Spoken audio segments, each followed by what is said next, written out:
La structure Junior Achievement Côte d'Ivoire offre la possibilité à 40 jeunes de se former et d'entreprendre.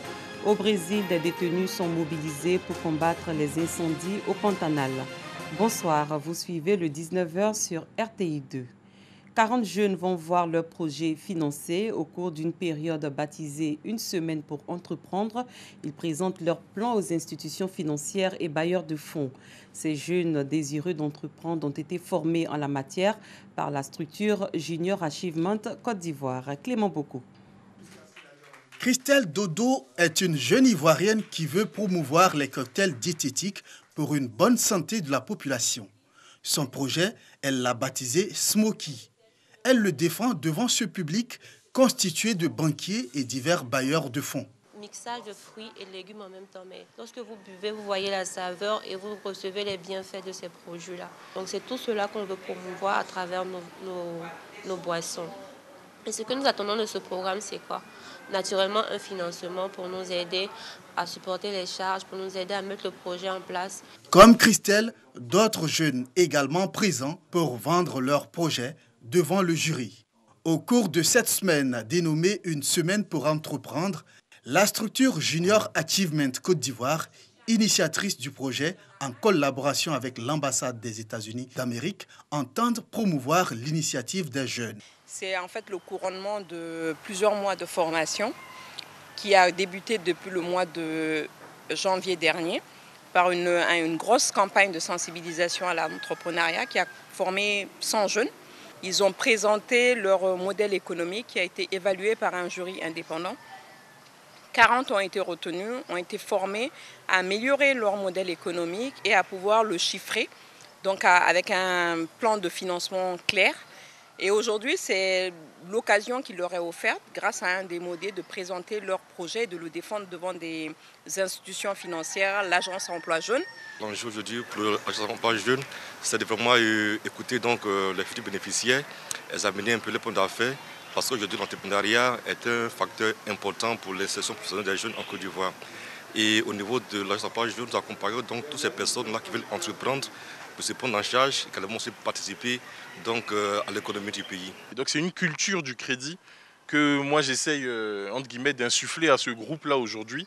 Donc déjà d'une part moi venir écouter ce qu'ils ont à dire, mais d'autre part maintenant aussi leur donner des tips, leur donner des conseils pour qu'ils puissent être performants quant à être séduisants devant des acteurs bancaires. Parce que la banque de réseau répond à certains codes et il faut répondre à ces codes-là pour réussir à avoir des financements. La semaine pour entreprendre porte ses fruits vu l'intérêt que portent les jeunes au projet. Ils sont attendus pour la prochaine session dont la date sera fixée ultérieurement. Direction Boaké, 218 infirmiers, sages-femmes et techniciens de laboratoire négocient leur entrée dans le corps médical. Ils sont en fin de formation à l'INFAS. On en sait plus avec Kwadio Kwame. 218 candidats, dont 112 infirmiers et infirmières, 89 sages-femmes et 17 techniciens de laboratoire planchent sur les épreuves de fin de formation à l'INFAS de Boaké. Nous avons mobilisé toutes les cellules pédagogiques qui ont fait beaucoup de séances de révision avec nos étudiants et je pense que ça devrait pouvoir aboutir à un très bon résultat. Venu se rendre compte du bon déroulement des épreuves, le secrétaire général des préfectures a exhorté les candidats au courage et à une bonne concentration pour un bon rendement. Je leur souhaite beaucoup de courage, beaucoup de concentration et leur souhaiter plein succès à leur examen de fin d'année. Tout est mis en œuvre pour un bon déroulement des examens de fin de formation en cette crise sanitaire, selon Madame le directeur régional de la santé et de l'hygiène publique, tout en invitant les candidats à se garder de tricher.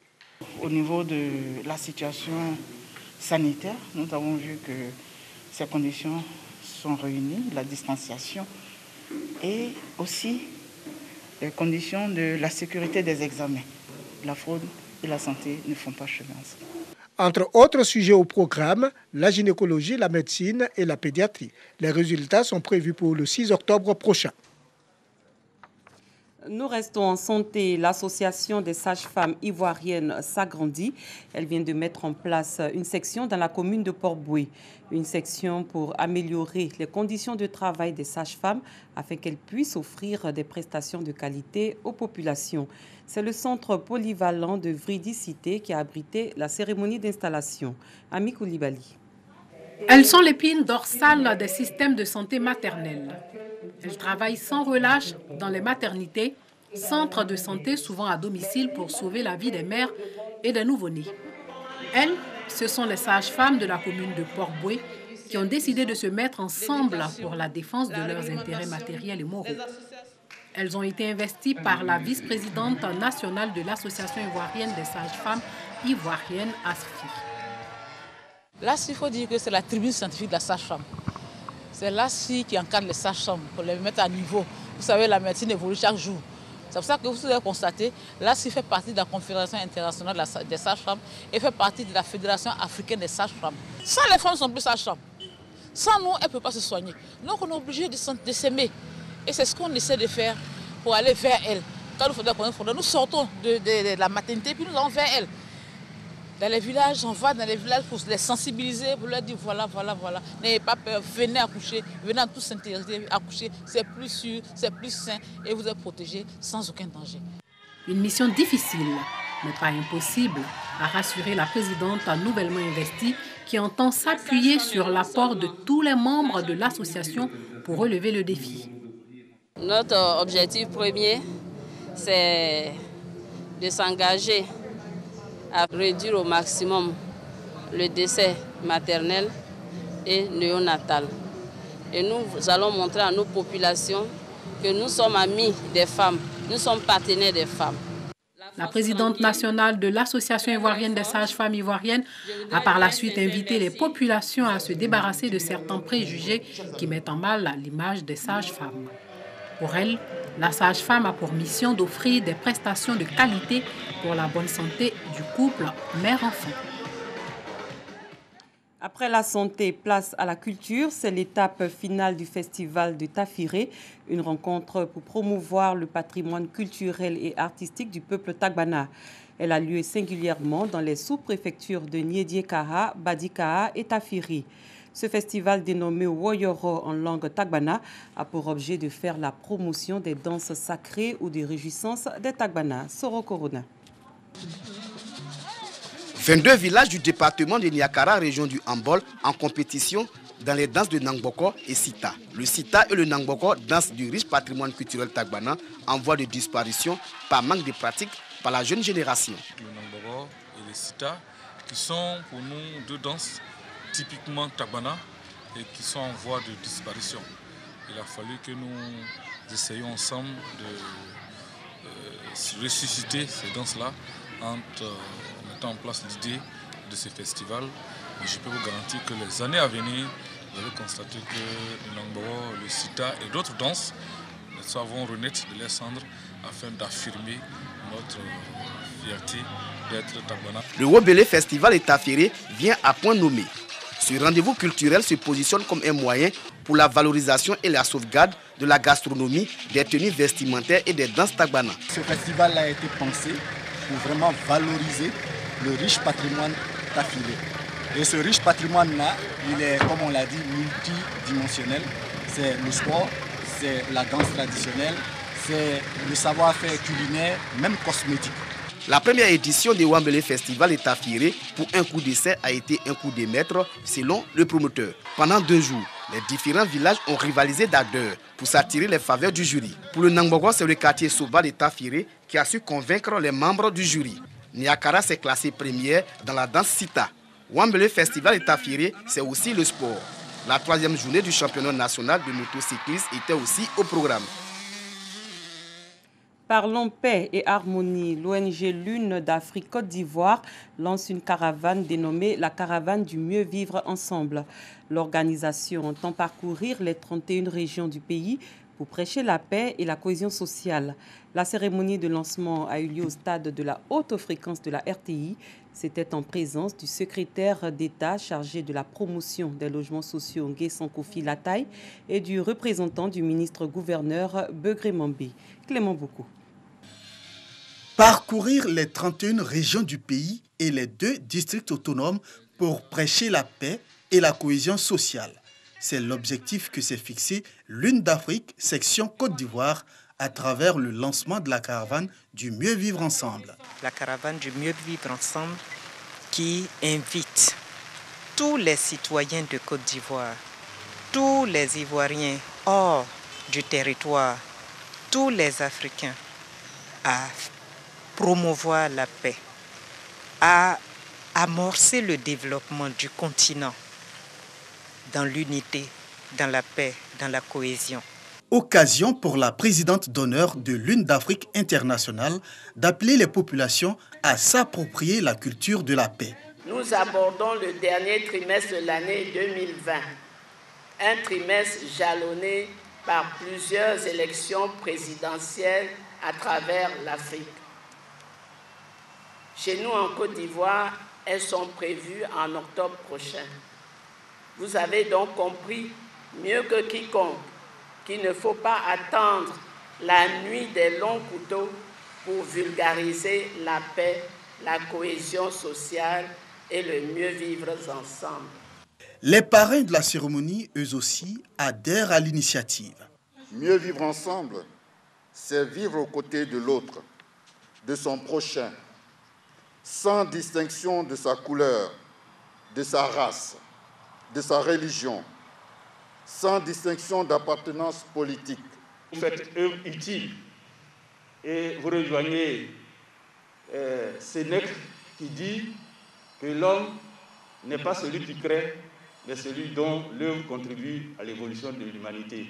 Et je suis convaincu que l'Une d'Afrique qui met en avant le mieux vivre ensemble contribuera à l'évolution de la Côte d'Ivoire. Dans les jours à venir, les volontaires de l'Une d'Afrique Côte d'Ivoire vont investir les villes de l'intérieur, toujours pour inviter le peuple de Côte d'Ivoire à la paix malgré la crise sanitaire de la maladie à coronavirus. L'Une d'Afrique internationale est présente dans plusieurs pays du monde.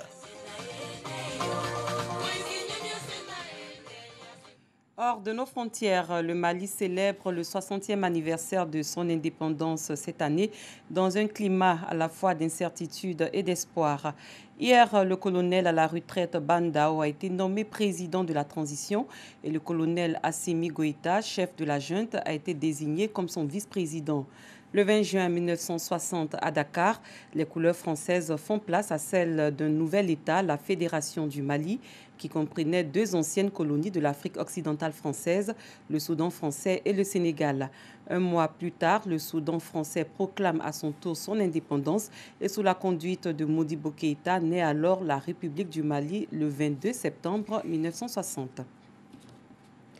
Le président de l'Assemblée générale de l'ONU, le Turc Volkan Bozkır, a interrompu hier soir le sommet anniversaire virtuel des 75 ans de l'organisation en raison de l'heure avancée et l'impossibilité matérielle de diffuser 55 discours restants.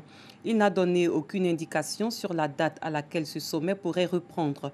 À compter de mardi, les 193 membres des Nations Unies participent à la session annuelle de l'Assemblée, également virtuelle à cause de la pandémie de Covid-19. Selon un diplomate, le sommet anniversaire pourrait ne reprendre que mercredi de la semaine prochaine. La session annuelle doit en effet durer une semaine et se traduire par des vidéos enregistrées par les dirigeants de la planète, ne devant pas excéder chacune 15 minutes. Incarcéré depuis 10 ans, Eliseu dos Santos est fier de se rendre utile en dehors de sa cellule en prêtant main forte aux pompiers pour combattre les incendies qui ravagent le Pantanal brésilien. Il a été accompagné par un groupe de prisonniers aidant les pompiers à creuser des tranchées coupe-feu pour éviter la propagation des flammes à travers la végétation de la plus grande zone humide de la planète qui s'étend aussi au Paraguay et en Bolivie. Le Taj Mahal, monument emblématique de l'Inde, rouvre ses portes après 6 mois de fermeture liée au coronavirus dans un pays qui cherche à retrouver une certaine normalité malgré la flambée des contaminations. Bintou Pekele, Clément Boko. Agra, Inde. Le monument emblématique, le Taj Mahal, rouvre ses portes. Le gouvernement desserre l'étau du confinement pour ce haut lieu touristique, grand pourvoyeur d'emplois. Sans la réouverture du Taj Mahal, il y a tant de personnes, de photographes qui sont sans travail. Ils n'ont aucun revenu. Comment gagner de l'argent? Comment survivre? Les factures d'électricité, la nourriture, les soins médicaux, il y a tellement de problèmes. Donc je suis content que le Taj soit rouvert aujourd'hui.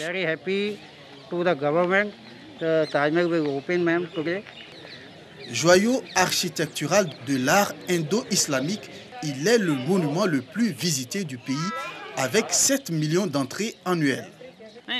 Si on prend les bonnes précautions, si on utilise le gel et le masque, qu'on respecte les règles de distanciation, je pense que c'est sûr. Il faut avancer, il faut apprendre à vivre avec le Covid. Le virus est partout dans le monde, donc on prend toutes les précautions possibles. Comment utiliser un masque, comment utiliser un gel, on essaie de garder les distances. L'Inde enregistre plus de 5,4 millions de cas de coronavirus. C'est le deuxième pays le plus touché au monde après les États-Unis. Cette édition est à son terme. Merci de votre fidélité. Très bonne soirée. À très bientôt.